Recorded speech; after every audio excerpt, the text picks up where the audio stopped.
오늘 본문 말씀 가지고 나와 세상을 살리는 왕의 언어 6번째 시간으로 감사의 언어라는 제목으로 말씀의 은혜를 나누겠습니다. 함께 우리 제목을 따라 하시겠습니다. 감사의 언어.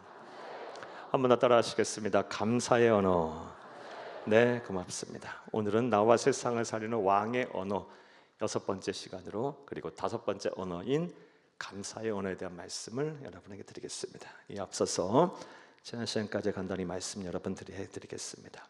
주일 낮 예배 때 우리 말이 변해야, 우리의 언어가 달라져야, 언어 생활이 달라져야 왕가의 복을 받는다라는 말씀을 드렸고요. 주일 밤에 나와 세상을 사는 왕의 언어 첫 번째 언어로 축복의 언어, 축복의 언어에 대한 말씀을 드렸습니다. 월요일 날에는 용서의 언어에 대한 말씀을 드렸고요. 우리 화요일 날에는 사랑의 언어, 지치고 피곤하고 힘든 영혼을 일으켜 세우고 위로하고 격려하고 또 힘을 넣어주는 이런 언어, 사랑의 언어에 대한 말씀을 드렸습니다. 그리고 어젯밤에는요, 긍정의 언어에 대한 말씀을 드렸습니다. 긍정의 언어, 성경에서 말하는 긍정의 언어는 뭘까요? 한번 따라 하시겠습니다. 전지전능하신 하나님이 나와 함께 하시면 나는 모든 것을 할 수 있다라는 믿음의 언어가 긍정의 언어입니다. 우리는 세상에서 말하는 긍정의 힘과는 다른 차원의 긍정의 힘을 이야기하고 있는 사람들이에요. 세상에서의 말하는 긍정의 힘의 출처는요, 자기 자아예요. 내 의지, 내 정신, 내 가능성에 기인해서 나는 할 수 있다. 내 의지에 기인하는 거죠. 또 내 안에 있는 잠자는 거인을 깨워라. 이건 내 가능성에 기인하는 거죠. 사랑하는 여러분, 물론 이런 내 자아에 의지하는 긍정의 힘 우리 소유해야 하고 또 노력해야 합니다. 하지만 이것만 갖고는 불안정해요. 왜요? 우리가 불안전하니까. 하지만 우리는 전지전능하신 하나님을 모시고, 하나님을 나의 구주로 또 나의 생명의 주인으로 모시고 사는 그런 사람들이에요. 우리의 긍정의 힘의 출처가 모든 것을 아시고 모든 것을 하실 수 있으시며 실수도 없으시고 실패도 없으시고 잘못도 없으신 하나님께 기인하기를 간절히 주의 이름으로 축복합니다. 한 번 더 따라 하시겠습니다. 전지전능하신 하나님이 나와 함께 하시면 나는 모든 것을 할 수 있다라는 믿음의 언어가 긍정의 언어입니다. 하나님이 함께 하시면 됩니다. 여러분, 하나님이 함께 하시면 돼요. 이거를 수치로 한번 얘기해 보면요, 내 능력이 한 10이라고 하겠습니다. 또 어떤 사람은 한 100일 수도 있겠고 만일 수도 있고 1000일 수도 있겠죠. 근데 하나님의 능력은 무한대잖아요. 무한대에 100을 더하나, 무한대에 10을 더하나, 무한대에 억을 더하나, 다 무한대인 거예요. 우리는 부족해도 나와 함께 하실 하나님이 무한한 능력을 소유하고 계시며 완전하시니 우리 모든 거 할 수 있어요. 이런 믿음의 언어가 바로 긍정의 언어입니다. 자, 긍정의 언어는 하나님을 향한 믿음의 언어이기 때문에 우리의 믿음을 흔드는 요인을 제거하거나 혹은 극복을 해야 합니다. 자, 어젯밤에 우리의 믿음을 흔드는 요인, 우리가 제거하고 극복해야 될 요인 몇 가지 말씀드렸습니다. 먼저 현실의 난관, 이거 극복해야 합니다. 많은 사람들이 믿음이 있으세요. 긍정의 힘도 소유하셨어요. 그런데 막상 내 앞을 가로막고 있는 현실의 거대한 장벽과 마주하게 되면요, 믿음이 흔들려요. 두려움을 느껴요. 그래서 하나님께 기도하고 나서도 한숨 쉬고 낙심하고요, 염려 근심 속에 살아요. 염려와 근심 속에 그 영혼이 막 흔들려요. 그럼 자연스럽게 이 세상 앞에 당당하게 살 수도 없고 계획하고 준비한 일도 제대로 할 수도 없어요. 사명 감당하는 건 말도 안 되는 얘기고요. 사랑하는 여러분, 분명하게 그러나 우리는 기억해야 합니다. 우리가 마주하고 있는 현실의 난관보다 우리 하나님은 더 크고 위대하신 분이십니다. 우리 하나님이 못 해결하신 문제 없으십니다. 그게 뭐 질병이 됐든 가난이 됐든 또 사람과의 얽히고 설킨 관계가 됐든 또 예수 믿지 아니하는 불신앙이 됐든 뭐가 됐든 간에요, 이건 개인뿐만이 아니라 한 나라의 흥망성쇠도 마찬가지고 온 우주의 역사도 마찬가지예요. 우리 하나님이 해결하지 못할 문제는 없으십니다. 이 현실의 난관, 이거 우리 이것으로 인해서 우리의 믿음이 흔들리지 않기를 바라고, 우리가 이것으로 우리의 믿음이 흔들려서 긍정의 언어, 왕의 언어를 구사하는데 어려움이 없기를 간절히 주의 이름으로 축복합니다. 또 우리의 믿음이 흔드는, 우리가 제거하고 혹은 극복해야 될 요인 무엇이 있었습니까? 신앙의 패배주의를 우리는 극복해야 한다, 제거해야 한다는 말씀을 드렸어요. 나는 기도해도 소용없어, 해봤는데 안 됐어, 그렇게 봉사하고 헌신하고 해봐야 남는 건 뭐가 있겠어, 예배 드려봐야 뭐 그거 있겠어, 하나님의 말씀 들어봐야 뭐가 있겠어. 이런 신앙의 패배주의를 우리의 믿음을요 마구 흔들어요. 그리고 우리의 믿음 안에서, 우리의 믿음에서 거룩한 이 야성을 다 소멸시켜 버려요. 열정을 사그라들게 만들고요, 하나님을 사랑하지 않게 만들어요, 결국엔요. 사랑하는 여러분, 그리고 이런 신앙의 패배주의는요 대체로 새롭게 믿음을 시작하신 분들이라 보기보다는 오랜 시간 동안 신앙생활을 해오신 분들, 너무 안타깝지 않습니까? 예수를 오랫동안 믿었고 또 너무나도 많은 말씀을 들었고 아는 것도 많고 신앙의 체험도 많은데 신앙의 패배주의에 빠져서 하나님의 역사, 하나님의 기적을 체험치 못한다. 이거 너무나도 안타까운 일 아니겠습니까? 과거에 어쨌든 간에 지금 형편없다면, 지금 신앙의 패배주의에 빠져서 내 믿음이 온전하지 못하다면 오늘 이후로 변화되기를 바랍니다. 그래서 여러분의 언어가 믿음 안에서 여러분의 언어가 다 달라지기를 바랍니다.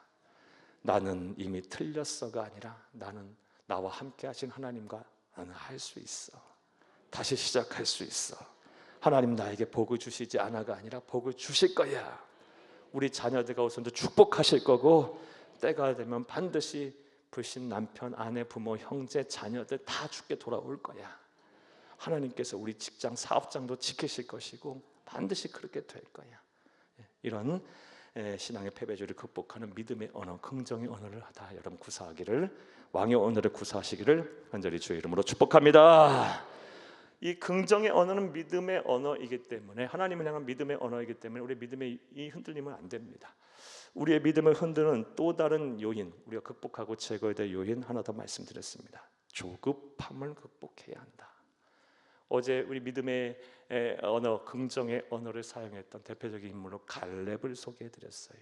갈렙이 몇 년을 기다렸다고요? 45년.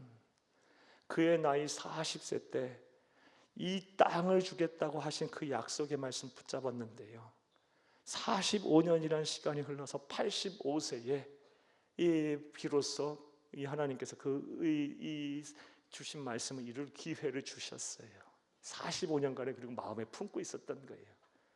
그때에 말씀하셨으니 이 산지를 내게 주소서, 이 말을 하며 85세 청년이라 표현해서 그런데요, 청년 갈렙이 기백을 가지고 하나님 앞에 나아갑니다. 사랑하는 여러분, 조급해하지 마세요. 하나님의 때가 반드시 올 것입니다. 물론 이해도 됩니다. 기다림이라는 게 얼마나 우리의 영혼을 피마르게 합니까? 대책 없이 도대체 언제 하나님의 때는 올 것인지 기다리는 시간이 얼마나 우리의 영혼을 피곤하게 하고 힘들게 하고 상처를 입히고 어렵게 만드는지 몰라요. 그러나 우리 그리스도인들은요, 하나님이 나와 함께 하신다라는 이 믿음 속에 살면, 그리고 이 믿음을 잘 지키면 이 기다림의 시간이 우리의 영혼을 피폐하게 하는 시간이 아니라 도리어 우리의 영혼을 살찌우고 우리의 영혼을 윤택하게 하는 시간이 될 줄로 믿습니다. 성도들은 이 기다림의 시간을 잘 보내야 합니다. 왜요? 반드시 하나님의 때는 오니까요. 한번 따라 하시겠습니다. 조급해하지 말고 하나님의 때를 기다려야 한다. 말을 좀 바꿔볼까요? 조급해하지 말라. 하나님의 때는 반드시 온다. 네, 고맙습니다. 자, 여기까지가 지난 시간에 대한 말씀이었습니다. 이제 오늘 주제에 대한 말씀을 전하겠습니다. 나와 세상을 살리는 왕의 언어, 6번째 시간으로 왕의 언어 5번째로 감사의 언어에 대한 말씀을 여러분에게 드리겠습니다. 감사의 언어는 무엇을 말하는 걸까요? 감사를 모르시는 분들은 없죠. 감사, 그래도 사전의 정의를 여러분 좀 내려드리면요, 남이 베풀어준 호의나 도움에 대하여 고맙게 여기는 마음이나 인사, 이거를 가리켜 감사라고 합니다. 다시요, 남이 베풀어준 호의나 도움에 대해서 고맙게 여기는 말이나 인사, 이게 바로 감사의 사전적인 정의입니다. 성경의 정의도 크게 다르지 않습니다. 여기서 남을 우선 하나님으로 치환하고, 그리고 여기서 또 남을 나에게 도움을 주고 호의를 베푼 대상으로 치환하면 되는 거예요. 크게 성경에서 말하는 감사의 정의 또한 다르지 않아요. 정리해 보면요, 먼저 하나님과 그리고 나에게 호의나 도움을 베풀어 준 사람에 대해서 고맙게 여기는 마음이나 인사의 말, 이게 바로 감사의 언어입니다. 다시 한번 말씀드리겠습니다. 하나님과, 따라하시려고요? 예, 그럼 따라하시겠습니다. 하나님과 나에게 호의나 도움을 준 사람에 대해서 고맙게 여기는 마음이나 인사의 말이 감사의 언어이다. 사랑하는 여러분, 먼저는 우리 그리스도인들은 하나님께 감사의 말을 해야 되겠죠. 하나님은 아낌없이 우리에게 모든 걸 다 주셨으니까. 그리고 우리가 이 세상을 사는 동안 우리가 얼마나 또 많은 도움을 많은 사람들로부터 받았습니까? 가까이 있는 우리 부모님으로부터 시작해서 수많은 사람들이 우리가 감사를 말을 해야 할 대상들이에요. 얼마나 많은지 몰라요. 우리 그리스도인들은요, 하루 24시간을 그냥 감사합니다, 고맙습니다, 감사합니다, 고맙습니다, 이런 말하고 살아야 돼요. 사랑하는 여러분, 하루 24시간 내내 꿈속에서라도 감사하는 꿈만 꾸세요. 그리고 누굴 만나든 늘 감사합니다, 늘 고맙습니다, 이렇게 하세요. 여러분, 문자 이런 거 보낼 때도요, 생전 처음 본 사람한테도요, 감사합니다, 그리고 끝을 맺혀서 문자 보내세요. 우리 이렇게 보면요, 참 부끄러운 얘기인데요, 요즘은 그래도 많이 나아지긴 했어요. 우리 목사님들 세계 얘기에 치부 부끄러운 얘기를 좀 말씀드리려고 해요. 그래도 이렇게 목사님들 요즘은 그래도 많이 나아지셨는데, 예전에는요, 문자 이런 거 보게 되면 막 기분이 막 상해요. 언제 봤다고 막 반말하셔. 물론 이해도 돼요. 제가 한창 후배고, 다 이해합니다. 하지만 이해하는 거와 감정 상하는 건 다르잖아요. 그렇죠? 우리 다 마찬가지 거라고 봐요. 그런데 어떤 목사님들은 연세가 지긋하고 또 큰 교회를 목회하는 목사님인 그런 분들 대체로 보면요, 그냥 감사합니다, 늘 고맙습니다, 존칭을 다 써가며, 존칭도 그냥 존칭도 아니에요. 극존칭을 써요. 감사해요? 아니요, 감사합니다, 감사드립니다. 이렇게 다 그렇게 하세요. 나이가 많건 어리건 간에, 그리고 누구 어떤 위치에 있든 간에 깨닫게 된 은혜가 있어요. 사랑하는 여러분, 하나님은 감사하는 자에게 복을 주신다. 감사하는 자에게, 감사의 언어를 구사하는 자에게 하나님 더 높이신다. 이런 걸 정말 절실하게 깨닫게 됐어요. 우리 그리스도인들은요, 24시간 먼저는 하나님께, 그리고 감사를 표현해야 될 대상에게 감사의 말을 하는 여러분들이 다 되시기를 간절히 주의 이름으로 축복합니다. 감사가 나와 세상을 살리는 무엇보다 만복의 근원인 하나님으로부터 복을 받는 언어임을, 왕의 언어임을 알 수 있는 근거에 대한 말씀들 보겠습니다. 먼저 시편 50편 23절을 함께 읽겠습니다. 감사로 제사를 드리는 자가 나를 영화롭게 하나니 그의 행위를 옳게 하는 자에게 내가 하나님의 구원을 보이리라. 아멘, 아멘. 감사로 제사를 드리는 자, 감사의 말을 하며 감사로 하며 마음을 가지고 감사의 언어를 구사하며 또 감사의 예물로 하나님께 예배드리는 자가 나를 영화롭게 한다라고 말씀하셨어요. 그의 행위를 옳게 여겨서 내가 하나님의 구원을 보리리라 말씀하셨어요. 우리는요, 날마다 하나님의 구원이 필요합니다.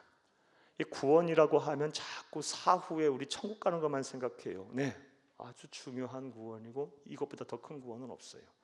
그런데 우리 그리스도인이 이 세상을 사는 동안도 날마다 구원이 필요해요. 누구는 가난으로부터도 구원받아야 하고, 누군 질병으로부터도 구원을 받아야 하고, 뭐 그런 거 갖고 그렇게 힘들어해 해도 내가 힘들면 힘든 거예요. 그래서 우리 그리스도인들은요, 날마다 하나님의 구원이 필요한 거예요. 사랑하는 여러분, 날마다 하나님의 구원을 구하세요. 근데 조건이 뭐라 그랬어요? 뭘 하면 이루신다 말씀하셨어요? 감사의 언어를 하는 자, 감사로 제사 드리는 자, 나를 영화롭게 한다. 매일매일 구원을 보게 하신다고 말씀하고 계세요. 감사의 언어는 나와 세상을 살리는 만복의 근원인 하나님으로부터 복을 받는 왕의 언어입니다. 온전히 믿는 여러분 되기를 간절히 주의 이름으로 축복합니다. 또 감사가 나와 세상을 살리는 만복의 근원인 하나님부터 복을 받는 왕의 언어임은요, 감사는 더 큰 복을 불러오는 마중물과도 같기 때문에 그래요. 여러분, 마중물이 뭡니까? 우리 젊은 분들은 잘 모르시겠지만 그래도 어느 정도 중년 이상 되시는 분들은 마중물이 뭔지 잘 아실 거예요. 예전 수도가 같은 데 보면 지하수 퍼내려면 어떻게 해야 합니까? 펌프질 해야죠. 펌프질 하기 위해서는 그냥 펌프질 합니까? 먼저 한 바가지의 물을 퍼야 지하수가 나오죠. 한 바가지의 물을 부으면요, 내가 마중물의 원리도 내가 찾아봤어요. 과학적인 원리가 뭐냐? 펌프 안에 물을 붓게 되면요, 이 수막이 형성이 돼서 이 진공 상태가 된답니다. 펌프질을 하면. 그래서 지하수에 있는 그 압력보다 이 진공 상태에 있는 압력이 낮기 때문에 고압에 있는 물이 이 진공 상태에 있는 이 펌프 쪽으로 뿜어져 나온대요.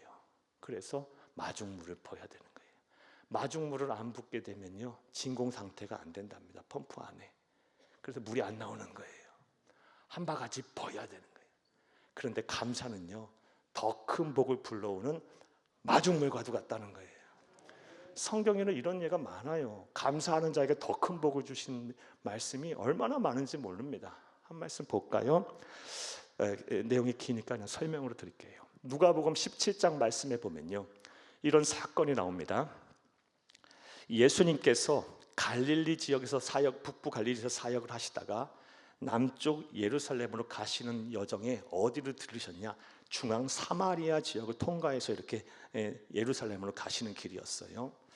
그런 여정 중에 한 마을에 들어가시게 되셨는데, 저 멀리서 10명의 나병 환자, 속된 말로 문둥병 환자, 한센병 환자들이 예수님을 향하여 막 소리쳐요. 다윗의 자손 예수, 우리를 불쌍히 여기소서. 병을 고쳐달라는 말이죠. 예수님께서 이 나병 환자 10명의 나병 환자를 보시고 불쌍히 여기셔서 뭐라고 말씀하셨냐? 선포만 하셔도 병은 나으시니까 뭐라고 하셨냐? 너희 몸을 가서 제사장에게 가서 보여라 라고 말씀하셨어요. 당시 나병은 하나님으로부터 저주를 받아 생긴 병이라는 인식이 있었고, 또 나병은 율법에 의해서 철저하게 사회적으로 격리를 시켜야 하는 병이었기 때문에 제사장이 반드시 이 병이 치료가 됐는지 안 됐는지 제사장에게 확인을 받아야 될 필요가 있었어요. 그래서 제사장에 가서 보이라고 한 거예요. 이 말을 듣고 10명의 나병 환자들이 뒤로 돌아서 제사장에 가는 순간에 병이 나버렸어요. 사랑하는 여러분, 우리 성도님들에게도 이런 은혜가, 이런 치유의 역사가 일어나기를 간절히 주의 이름으로 축복합니다. 오늘 예배드리는 가운데 회복되기를 바라요. 사랑하는 여러분, 그런데 그 이유가 이제 문제였어요. 10명의 나병 환자가 고침을 받았는데 단 한 사람만 뒤로 돌아와서 예수님께 감사해요. 그것도 누가? 유대인들이 철시하는 사마리아 사람 한 사람만 와서 예수님에게 엎드려서 감사를 표현해요.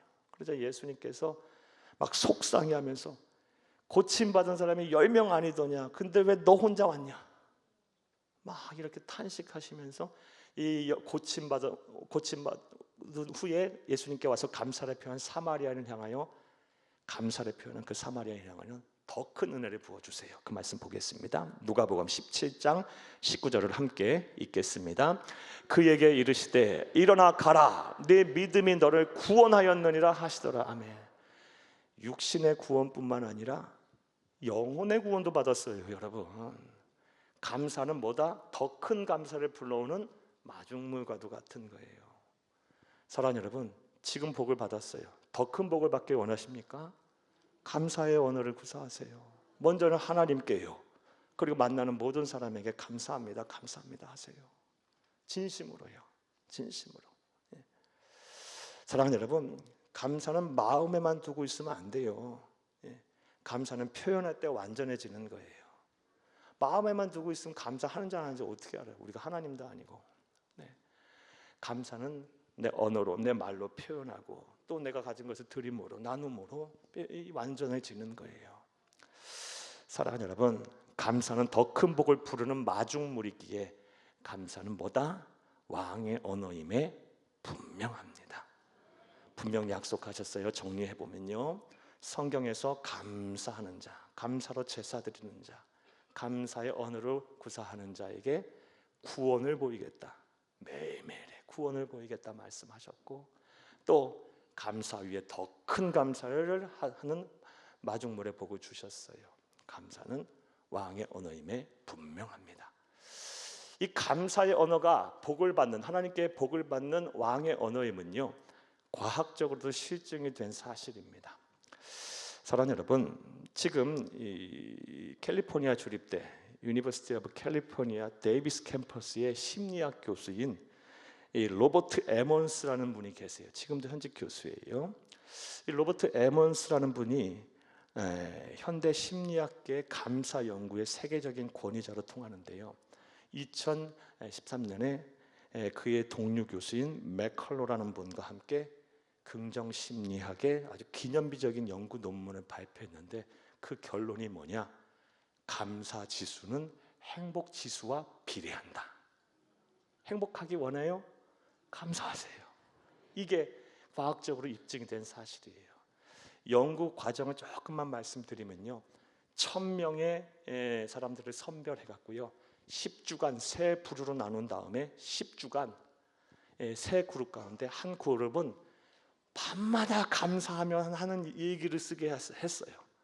최소 10가지 감사 제목을 다 해서 10가지 이상의 감사 얘기를 쓰게 하고, 두 번째 그룹은 감사 같은 거 하지도 않고 그냥 원망과 불평, 짜증, 이런 뭐 사회적인 불만, 뭐 이런 모든 이런 거를 다 매일 쓰게 했고, 그리고 한 부류는 그냥 하고 싶은 거 쓰고 그냥 일상 얘기 쓰고, 그리고 10주가 딱 지났는데 감사 얘기를 쓴 사람이 행복지수가, 그 행복지수를 내는 통계도 이런 거 다 있어요. 지수를 평가하는 항목들이 무려 25%가 늘었다고 합니다. 1, 2% 늘어난 게 아니고 25%요. 어마어마한 변화예요. 감사하는 자가 행복해진다예요. 감사의 언어를 이렇게 구사하는 자가 행복해지는 거예요. 여러분의 삶도 윤택해지는 거예요. 하나님 복을 주시는 거예요. 한번 따라해 볼까요? 감사지수와 행복지수는 비례합니다. 네, 과학적으로 입증된 사실이에요. 또 설교 준비하다 한 자료 보니까요, 이런 내용도 있어요. 세계적인, 우리나라 분이십니다. 정신의학계의 권위자인 또 뇌과학자이기도 하신 현직 역시 교수님이신데요, 이시영 박사님 말하기를요, 우리가 감사하고 살거나 감사하는 말을 듣게 되면, 감사의 말을 하게 되면 우리 호르몬, 어떤 호르몬이 분비되냐? 옥시토닌이라는 호르몬이 분비되는데, 많이 들어보셨죠? 옥시토닌. 이 호르몬은 언제 가장 왕성하게 분비되는 호르몬이냐면요, 산모가 애를 낳고 젖을 먹일 때, 여러분, 산모가 애를 낳고 젖을 먹이는 그 아이를 바라보는 그 산모에게서 가장 많이 분비되는 호르몬이 뭐다? 옥시토닌이랍니다. 가장 행복한 순간. 그리고요, 이 옥시토닌은요, 거기서 그치는 게 아니라 이 세로토닌이라는 호르몬까지 분비하게 하는데요, 이 세로토닌의 주된 기능이 뭐냐? 안정적인 수면을 유도한답니다. 그러니까 정리하면, 감사의 언어를 구사하고 살면, 감사하고 살면요, 잠도 잘 자고 감사하고 살게 되면 행복한 삶을 살 수 있다는 거예요. 과학적으로 입증된 사실이에요. 사랑하는 여러분, 감사의 언어는 나와 세상을 살리는 왕의 언어임을 믿으시기를 간절히 주의 이름으로 축복합니다. 그래서 우리 하나님께서는 데살로니가전서 5장 18절 말씀에 그래서 범사에 감사라고 하신 것 같아요. 그러면서 이것이 우리를 향한 하나님의 뜻이다라고 말씀하셨어요.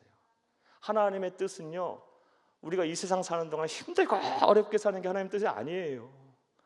불행하게 사는 게 하나님 뜻 아니고요, 매일 막 순교자들처럼 사는 게 하나님 뜻 아니에요. 물론 순교자처럼 사는 사람도 필요해요. 그것도 하나님 뜻이죠. 하나님의 뜻은 하나님의 백성이 이 세상을 사는 동안 참 하나님 만드신 이 아름다운 세상에서 행복하게 사는 게 하나님의 뜻이에요. 그래서 범사에 감사하라라고 하나님 말씀하셨으면 믿습니다. 범사에 감사하세요. 자, 그럼 이제 두 번째로 생각을 해볼게요.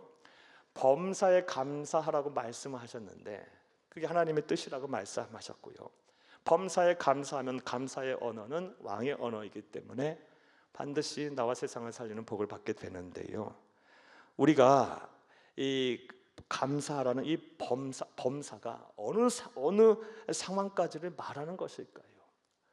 어느 상황까지 우리가 감사를 하는 것이 범사에 감사하는 것일까요?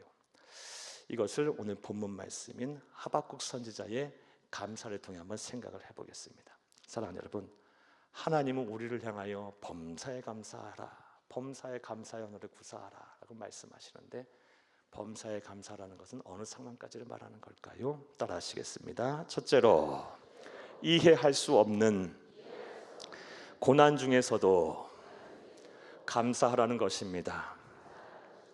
여기서 말하는 범사, 이해할 수 없는 고난까지도 말해요. 그런 중에서도 감사하라고 말하고 있어요. 사랑하는 여러분, 하박국서는 1장에서부터 3장까지밖에 되지 않은 아주 짧은 예언의 말씀이고요, 그리고 시적인 표현이 많습니다. 이 하박국 선지자가 이 예언의 말씀을 하나님 앞에 받고 그리고 찬양 노래할 시점에 그의 나라, 그의 조국인 남유다 왕국은요, 아주 절망 그 자체였어요. 나라가 얼마나 힘들었냐면요, 먹고 살 것이 없어서 오늘은 이 집의 아들을 삶아 먹고 내일은 저 집의 딸 삶아 먹고 이럴 정도였어요. 그렇게 되기까지는요, 전쟁이 코앞에 닥쳤어요. 바벨론 신흥 왕국 악의 제국이라 했더니 바벨론 제국이요, 남유다 왕국을 포위하고 있었어요. 그런 상황 속에서 하나님께서는 하박국 선지자에게 환상을 보여주었어요. 예언의 말씀을 주셨어요. 어떤 환상? 나라가 완전히 망해도 그냥 망하는 게 아니라요, 완전히 모든 것이 다 불타버리고요, 사람들 막 목이 잘려 죽고 팔다리가 잘려 죽고요, 임산부들이 막 배가 갈라서 죽고요. 그런 환상 에레미야에 가보면 잘 나와요. 같은 시대니까요. 이런 환상을 막 보여주셨고요, 보여주셨어요.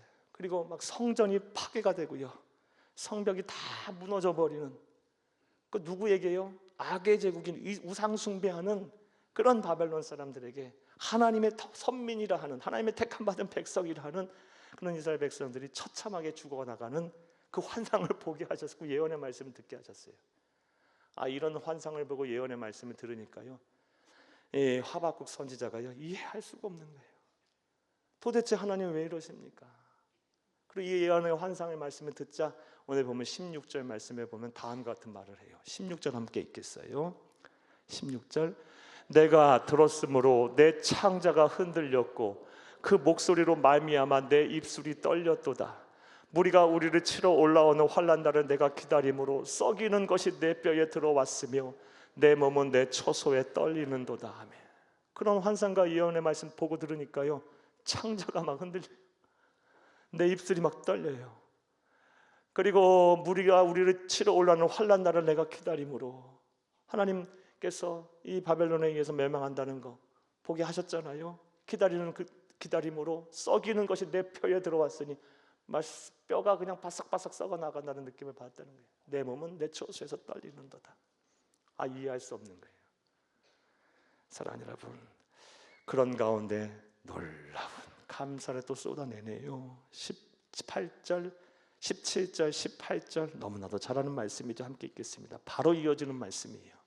비록 무화과 나무가 무성하지 못하며 포도나무에 열매가 없으며 감람나무에 소출이 없으며 밭에 먹을 것이 없으며 우리의 양이 없으며 외양간에 소가 없을지라도 나는 여호와로 말미암아 즐거워하며 나의 구원의 하나님으로 말미암아 기뻐하리로다. 이게 그냥 한 찬송이 아니에요. 이해할 수 없는 고난 속에서 한 말이에요.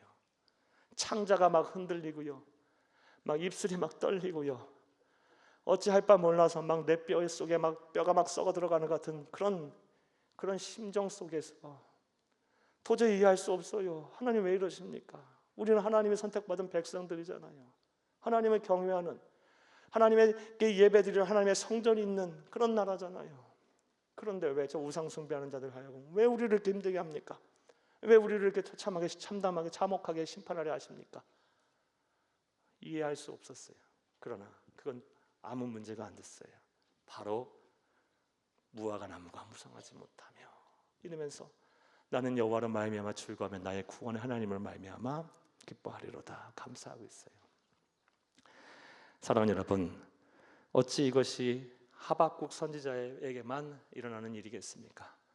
하나님의 백성인 우리도 이 세상을 살다 보면요, 이해할 수 없는 일들이 참 많이 일어납니다. 예수 안 믿는 사람 그런 가정 잘 살더라고요. 자녀들 학교도 잘 가고요, 사업도 잘 돼요. 그리고 우리는 예수와 복음을 위해 살고 주의 몸된 교회를 위해 일하고 헌신하는데 건강해야죠 그러면요. 그런데 때로는 세상 사람들보다 더 건강하지 못할 때도 많고 더 힘들고 어려운 삶을 살아야 할 때도 많아요. 이해할 수 없는 일들이 많이 일어나게 해요. 그래도 믿음이 있어서 하나님 앞에 기도하는데 하나님은 또 침묵하시네요. 네, 아무 말씀도 안 하세요. 그러면 더 막 혼란스러워져요. 사랑하는 여러분, 그런데 분명하게 우리가 기억해야 할 것은 하나님은 살아계십니다. 그리고 하나님은 반드시 하나님의 백성을 사랑하십니다. 그리고 하나님께서는 반드시 일하십니다. 그런 것을 기대하고 바라보며 지금 내 상황이 이해할 수 없더라도 여러분의 입을 열어 감사의 언어를 구사하기 바랍니다. 나와 세상을 살리는 만왕의 왕의 왕가의 언어를 구사하시기를 간절히 주의 이름으로 축복합니다. 그렇게 하는 것이 범사에 감사하는 것이라 확신합니다. 또 두 번째로 범사에 감사라고 하라고 말씀하셨는데 어느 상황까지 말씀을 하시는 걸까요? 하박국 선지자의 감사를 통해 생각해 보겠어요. 따라 하시겠습니다. 둘째로 아무것도 없는 중에서도 감사하라는 것입니다. 아무것도 없어. 17, 18절 다시 한번 읽겠어요. 이 말씀을 외우세요, 여러분. 비록 무화과 나무가 무성하지 못하며 포도나무에 열매가 없으며 감람나무에 소출이 없으며 밭에 먹을 것이 없으며 우리의 양이 없으며 외양간에 소가 없을지라도 나는 여호와로 말미암아 즐거워하며 나의 구원의 하나님으로 말미암아 기뻐하리로다. 아멘. 자, 17절을 보면요, 하박국의 상황은요 정말 아무것도 없어요. 사랑하는 여러분, 그러니까 먹을 것은 있는데, 하루하루 먹고 살 것은 있는데 뭐 사업할 자금이 없다 이게 아니고, 내가 먹을 것은 있고 또 어느 정도 살 여유는 있는데 더 뭐 윤택하게 또 뭐 내 삶, 내 여생을 즐길 만한 그런 여유가 없는 게 아니고 그냥 아무것도 없어요. 무화과 나무가 무성하지 못할 포도나무에 열매가 없고 감람나무에 소출도 없고 밭에 먹을 것도 없고 재산도 없어 양도 없고 외양간에 소도 없고 아무것도 없어요. 예. 그리고 지금 상황이 이해되죠? 예. 지금 예루살렘 성이 포위가 돼 있어요. 그리고 언제 끝날지 모르고요. 그리고 이미 환상으로 봤어요. 어떻게 나라가 망할지요. 예. 그런 상황 속에서 뭐라고 감사하고 있습니까? 나는 여호와로 말미암아 즐거워하며 나의 구원의 하나님으로 말미암아 기뻐하리로다. 아멘. 18절 말씀을 보게 되면 인과관계가 분명해요. 말미암아로 번역된. 예? 사랑하는 여러분, 아무것도 없지만 하박국 선지자가 감사할 수 있었던 것, 감사의 언어를 구사할 수 있었던 것은요, 여호와 하나님 한 분만으로, 하나님이 나와 함께 하신다, 이 믿음 하나만으로도 감사할 수 있었던 거예요. 사랑하는 여러분, 주일마다 우리가 거의 예배송, 임내송처럼 찬송을 부르는 게 있어요. 좀 자주 예부로라도 좀 요즘 계속 써드리는데요. 찬송 함께 하자고요. 주 예수보다 귀한 것은 없네. 예. 정말 주 예수보다 귀한 것이 없으십니까? 사랑하는 여러분, 그러면 감사하지 못할 게 뭐가 있어요? 아무것도 없어도 감사하겠죠. 세상 그 무엇보다 귀중한 보배를 나는 갖고 있는데, 여러분 억만금하고 예수하고 바꾸실 겁니까? 수상한데요? 네. 저도 믿음이 흔들리더라고요. 예. 사랑하는 여러분, 이게 우리의 모습이에요. 예. 주 예수보다 귀한 것이 없는 거예요. 지금 하박국 선지자는요. 주 예수보다 귀한 것이 없으니까 아무것도 없어도 주 여호와는 나의 힘이시라 나의 발을 사슴과 같게 하사 나로 나의 높은 곳을 다니게 하시리로다. 이런 고백까지 하게 돼요. 나중에는요. 사랑하는 여러분, 아무것도 없는 중에도 감사하는 것이 범사에 감사하는 것임을 믿으시기를 간절히 주의 이름으로 축복합니다. 또 범사에 감사라는 것은 어느 상황까지 감사라는 것일까요? 하박국 선지자의 감사를 통해서 생각해 보면 한번 따라하시겠습니다. 셋째로, 이루어진 것이 없는 중에서도 하나님께서 이루실 것을 믿음으로 감사하라는 것입니다. 말을 좀 더 잘 쓸 수 있었었는데 한번 그래도 잘 들어보세요. 이루어진 것이 하나 없어요. 성취된 것이 하나 없어요. 하지만 하나님께서 이루실 것을 믿고 선행으로 감사한 것, 이게 범사에 감사하는 거예요. 자, 18절 19절 다시 한번 읽겠습니다. 18, 19절. 나는 여호와로 말미암아 즐거워하며 나의 구원의 하나님으로 말미암아 기뻐하리로다. 주 여호와는 나의 힘이시라 나의 발을 사슴과 같게 하사 나를 나의 높은 곳으로 다니게 하시리로다. 이 노래는 지휘하는 사람을 위하여 내 수금에 맞춘 것이니라. 아멘. 아직요 하나님의 구원을 경험하지 못했어요. 기도응답 받지 않았어요. 그의 발이 사슴과 같게 높은 곳에 다니고 있지 않아요. 하시리로다. 하지만 이미 믿음 속에서 완성됐어요. 끝난 얘기예요. 사랑하는 여러분, 이루실 것을 아멘 믿음으로 아멘 하고 선행 감사하고 있는 거예요. 이런 생각 해봅니다. 이왕 신앙생활하고 이왕 감사의 언어를 구사할 것 같으면 하나님을 감동시키는 감사를 하세요. 마지못해 어쩔 수 없어서 감사의 언어를 구사하지 말고 하나님을 막 감동시키는 얘 봐라, 하나님이 이렇게 생각하시게, 와 대단하구나, 내가 복을 안 주면 안 되겠구나, 이루실 것을 알고 아멘 하고 믿음으로 선행 감사를 하고 있어요. 하박국 선지자는 이런 감사의 사람이었어요. 사랑하는 여러분, 하나님을 감동하게 하는 선행 감사를 꼭 하세요. 믿음의 언어예요. 이게 믿음의 감사고 또 나와 세상을 살리는 왕의 언어인 감동적인 아주 감사의 언어임을 믿으시기를 바랍니다. 자, 정리해 볼게요. 감사의 언어는요 분명 나와 세상을 살리는 왕의 언어입니다. 그래서 하나님께서는 우리로 하여금 복을 받게 하려고 범사에 감사하라, 이는 그리스도 예수 안에서 너희를 향한 하나님의 뜻이라고 말씀하셨어요. 여기서 말하는 범사는요 이해할 수 없는 고난 중에서도 감사라는 것이고, 아무것도 없는 중에서도 감사하는 것이며, 주 예수 그리스도가 계시기에, 이 그 무엇과도 바꿀 수 없는 예수님이 계신다는 그 이유 하나만으로 감사할 수 있다는 거고요. 해야 한다는 것이고, 이루어진 것이 하나도 없는 중에서도 이루어질 것을 믿고 선행 감사라는 거예요. 이런 감사 통해서 사랑하는 여러분, 하박국 선지자가 받은 복이 여러분의 복이 되기를 간절히 주의 이름으로 축복합니다. 자, 이제 세 번째로 생각 하나 더 해볼게요. 왕의 언어인 감사 언어를 하지 못하도록 방해하는 장애물도 한번 생각을 해볼게요.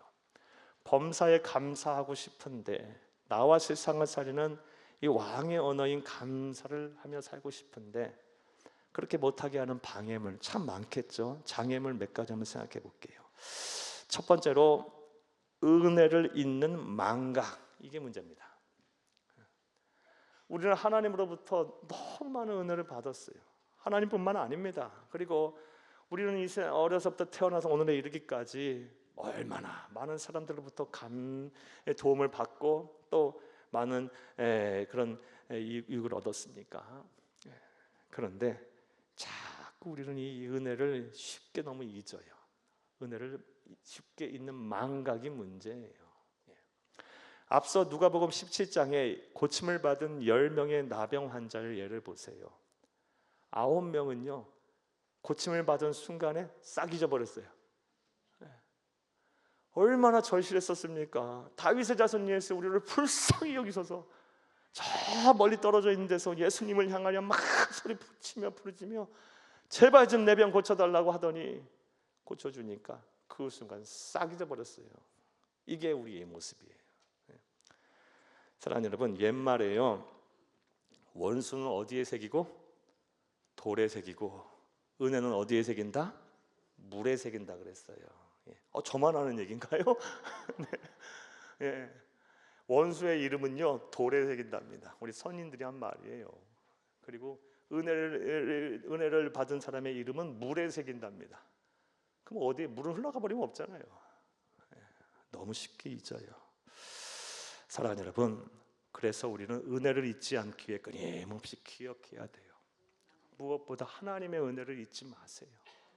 날마다 하나님의 은혜를 계속해서 어떤 수단과 방법을 통해서 기억해내세요.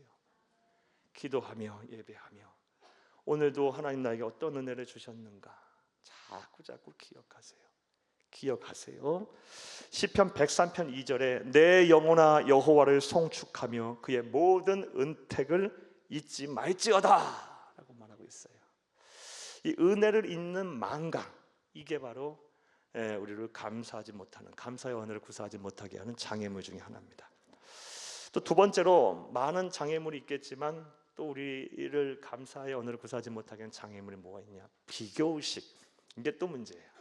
이게 사랑하는 여러분, 자꾸 우리는요 나와 남을 비교해요. 이게 문제예요. 이 비교의식에 사로잡혀서 감사하지 못하고 결국 불신앙의 길을 걸어서 망한 성경의 인물, 대표적인 인물을 꼽으라면 이스라엘의 초대 왕인 사울 왕이 그러합니다. 사울 왕이 불신앙의 길을 걸어간 결정적인 계기는요, 사랑하는 여러분, 비교의식. 누구와 비교를 했어요? 다윗과 비교를 합니다. 한번 볼까요? 사무엘상 18장 7절을 함께 읽겠습니다. 여인들이 뛰놀며 노래하여 이르되 사울이 죽인 자는 천천히요 다윗은 만만이로다 한지라. 아멘. 다윗이 10,000명을 죽이면요 어차피 다윗 자기 부하인데, 부하가 잘 많은 사람 죽였고 그리고 부하가 일을 잘했으니까 결국 내 복 아니에요? 내 공로 아니에요? 그리고 나에게 유익한 거 아닙니까? 이렇게 생각하면 되는데, 이 말 듣고 나서 다윗 죽이는데 온 모든 것이 다 거기에 그냥 모든 관심이 흘러가 버리고요. 그리고 결국은요 마음과 생각이 막 무너져 내려버리고 불신앙의 길을 막 걸어가 버리고 결국은 패망에 이르게 됐어요. 비교의식이 문제입니다. 사랑하는 여러분, 하나님은 저와 여러분을 다 각기 한 사람 한 사람 귀하게 여기십니다. 믿으십니까? 우리의 구원만 생각해봐도 알 수 있어요. 하나님은요 이렇게 다 모여라 그리고 구원하게 하신 것이 아니고요, 한 사람 한 사람의 신앙 고백을 통해 회개와 회심을 통해 구원하세요. 뭘 의미합니까? 한 사람 한 사람 다 귀하게 여기신다는 거예요. 다르게 창조하셨고요, 그리고 다 다르게 사명을 부여하셨다는 말씀이에요. 저와 여러분은요, 하나님의 다 한 사람 한 사람 창의적인, 굉장히 창조적인 걸작품들이에요. 공감을 안 하시는 것 같아서 옆에 분들 뒤에 분들한테 인사하겠습니다. 우리는 하나님이 만드신 위대한 걸작품들입니다. 예, 저와 여러분은 하나님이 창조하신 유일무이한, 저와 여러분 다 그런 한 사람 한 사람들이 다 하나님의 창조적인 그런 걸작품들이에요. 나와 남을 비교하지 마세요. 예, 남이 가진 거 내가 가질 이유도 없고요. 예, 그리고 꼭 가져야 될 이유도 없고요.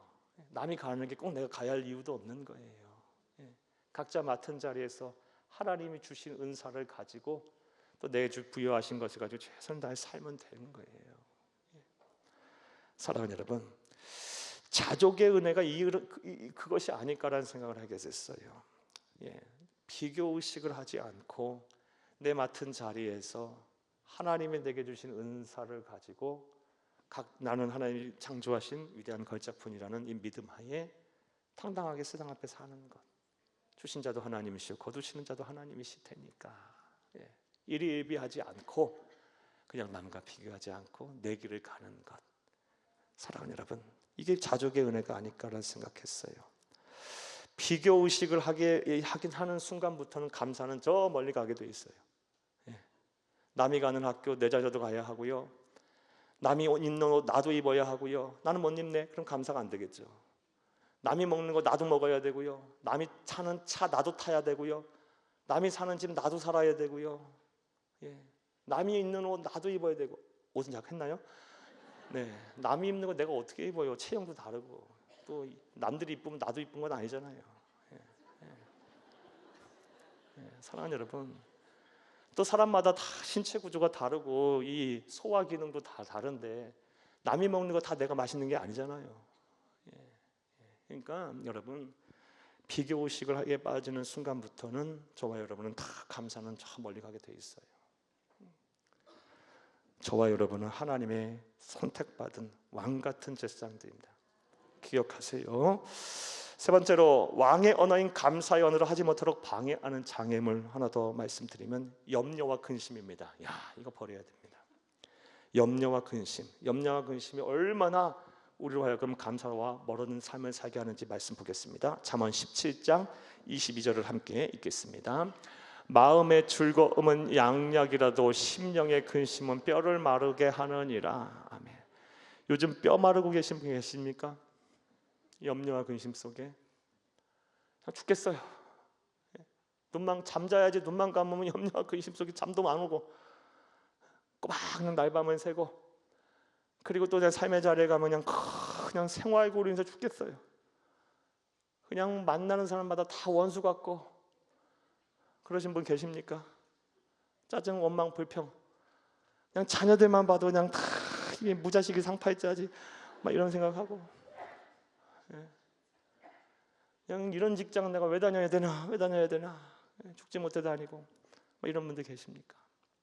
예배 자리에 와도 그냥 졸기 바쁘고 그냥 힘들고 앉아 있는 게 힘들고, 뭐 이렇게 하라는 건 많고 하지 말라는 건 많고, 이런 생각 속에 막 그냥 하루하루의 삶이 감사와는 무관한 삶을 살고 계신 분 계십니까? 염려와 근심을 거두세요. 거두세요. 사랑하는 여러분, 예수님의 말씀, 이 말씀 하나만 기억하면 되겠네요. 마태복음 6장 34절을 함께 읽겠습니다. 그러므로 내일 일을 위하여 염려하지 말라. 내일 일은 내일이 염려할 것이요 한날의 괴로움은 그날로 족하니라. 아멘. 이 말씀 무슨 일, 이렇게 해석하면 돼요. 여러분, 내일 일은 내일 염려하고 오늘은 뭐 해라? 감사해라.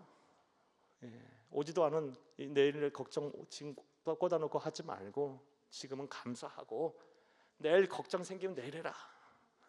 한날의 괴로움은 그날로 족하다. 그리고 그 이전의 말씀은 무엇을 먹을까, 무엇을 마실까, 무엇을 입을까 염려하지 마라. 이는 이방인들이나 구하는 것이고 너희 하늘 아버지께서 이 모든 것이 너희에게 있어야 할 줄 아시느니라. 그런즉 너희는 먼저 그의 나라와 그의 의를 구하라. 그럼 이 모든 것은 너희에게 더하시리라. 그러므로 내일 일을 위하여 염려하지 말라. 내일 일은 내일이 염려할 것이요 한날의 괴로움은 그날의 족하니라. 이 말씀하신 거예요. 한번 따라합니다. 내일 일은 내일 염려하고 오늘은 감사하라. 이러고 감사의 언어를 구사하세요. 범사에 감사하세요. 이해할 수 없는 고난 중에서도 감사하시고요, 아무것도 없는 중에서도 감사하세요. 예수님 계세요. 이루어진 것이 없는 중에서도 이룰 것을 믿음으로 감사하세요. 감사하세요. 설령 그리 아니하실지라도 감사하세요. 하나님의 때는 반드시 올 테니까. 사랑하는 여러분, 이런 감사의 언어를 충만하게 구사하셔서 이 세상 사는 동안 이 왕가의 복을 꼭 받는 우리 귀한 성도님들 다 되시기를 간절히 주의 이름으로 축복합니다. 축복합니다. 축복합니다.